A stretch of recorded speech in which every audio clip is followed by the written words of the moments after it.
So today I'm presenting to you Faux Fashion, which is my new fashion blog directly for students. So I just came up with the name because I thought false fashion. I'm thinking more high-end fashion but high street, so it's almost impersonating the high-end fashion. That's what I want to show throughout my blog. So a bit about our blog. We aim to present a new way for students to gain inspiration with fashion and lifestyle. Our blog covers topics from fashion trends, interviews with students, and editorial photo shoots showing new clothes, but in a high street way. We want to give students an outlet which isn't all about high-end products and give them an alternative to what they can wear. So the main themes featured, we've got high street fashion, showing the latest pieces which you can get on the high street, how to style those pieces, and also how other bloggers have worn them. We've also got a bit of lifestyle, which is student tips, how to live on a healthy lifestyle on a budget, and we've also got interviews with other student bloggers. And our last thing that we want to focus on is bargain trends. That's discount codes, designer dupes, and also where to find them, and how to wear the latest trends on a budget. So our target market, who are we aiming at? We're aiming at mainly female students, we're aiming at an age between 17 to 25, and we're also aiming for fashion-forward females. So here's just a consumer profile. So it's just the main elements of my perfect target consumer. So she'd be a fashion student in London, 20 years old, loves bloggers and keeping up with trends, spends around £100 a month on clothes and beauty, likes watching Netflix and YouTube, highly influenced by what other people are wearing and doing, and also has a presence on social media. So we want to aim for someone who posts on Instagram at least once a week. So what platform did we use to create our blog? So we used Wix to create a website, as we feel it was the most accessible way for people to reach a blog. Rather than having it in a paper form, we just had it online, so it's free and accessible. Wix let us design a blog from scratch, which meant we could design a unique blog which was different to other people's. And also the website can be available on all devices such as laptops, tablets, and even phones. So the blog design, I've gone for a pink theme, which is also linked in with my Instagram and other social media pages, and it's followed all throughout the blog. The home screen includes the Instagram, which appeals to my target market mainly because I want them to come from Instagram, so I want them to see that it's highly, goes on throughout my blog. There is a gallery of photos playing, which shows the consumer what posts they can read as well. So I've just got an example of one editorial that I've done, and here are some of the photos showing £5 dresses. So I've done it in more of a high-end photography style, so maybe showing that the dresses could be more expensive than they actually are.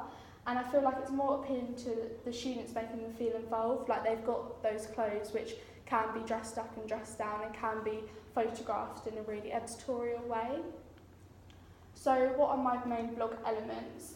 I've got an Instagram feed, as I've said. I've got a section for all blog posts and subcategories, so it's really easy to find what you're looking for with a search bar. And also I've got a contact page to be part of the blog. So I want this to be an ongoing thing where students can get in touch, students can become part of the blog, can be featured for free, and they can also gain more inspiration by doing that through seeing other students getting involved. So what is my UPS and target market?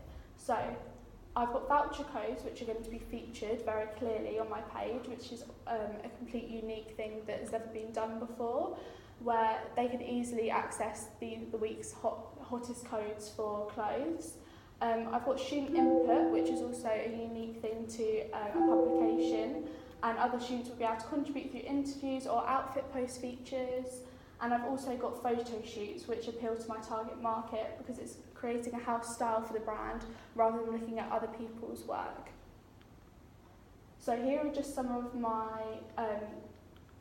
main competitors. So I've got people like Saffron Barker, who's already an influencer, who's not a student anymore, but people will be more looking for her Instagram for style tips than mine at the moment because I'm only just starting out.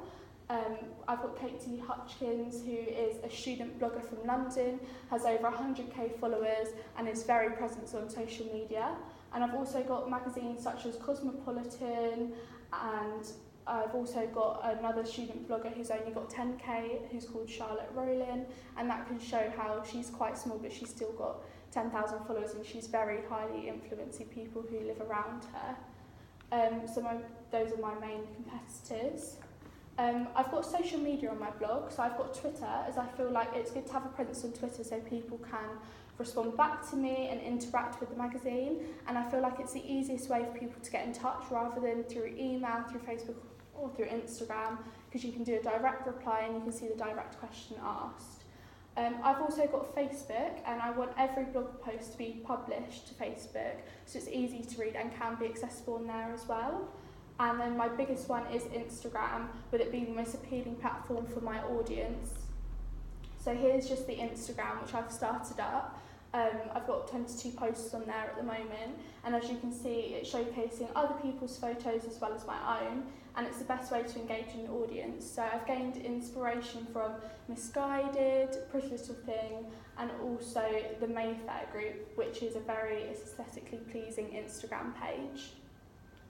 The next thing I've got was my launch strategy. So I want to do my launch through Instagram. So I've got a couple of mock-ups of what I could post leading up to the launch of it. I feel like this will create a big buzz around it. I could get people intrigued as to what it would be like. And on the day of the launch, I want a live stream to go out with competitions where you could win a blog post about yourself, where you can win some products. And also I would like to be able to use influencers to promote the page. So I was just thinking a lot about future posts which I could do. So I've got blogger interviews, so interviews with Katie Hutchins, who is one of my competitors, interviews with Polly Fadaz, who's a student blogger from Leeds, and I feel like this would be a great way for people to get more involved in the people who are quite big already in the industry. I want to do a future post on market dupes, which is going to be going around markets finding high-end duplications, which I feel would be a really unique idea to do and where to find them. And in the very future, I would like to do a collab with Uni Days and get them to bring exclusive discounts to my audience and my readers.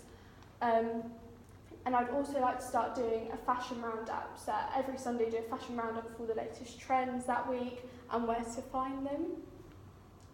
So we want to invest money in marketing, and we want to do that through Instagram by sponsored posts where people who aren't following your Instagram can see that it comes up on their feed, which I feel will be a very easy way to gain new followers and bring it to the Instagram. So the main idea and concept of our blog is that we gain most of our followers through Instagram and most of our readers through there, rather than directly through the website.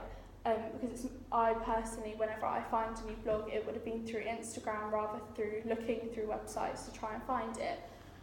And I would also like to invest with events in the future. So I'm thinking about like a launch party, like a second launch party, to gain more readerships, and that's when influencers can start to really get involved with our brand and our publication. And that would maybe be like a lunch or a dinner where people can look through it, like contribute, we'll take some pictures and really get involved and create a buzz around our publication. And it would also be aimed at students as well, so giving students, fashion students, a chance to come along and discover the industry and talk to new people. So thank you for listening. Are there any questions about my magazine at all? No. Thanks very much there, Isa. No worries.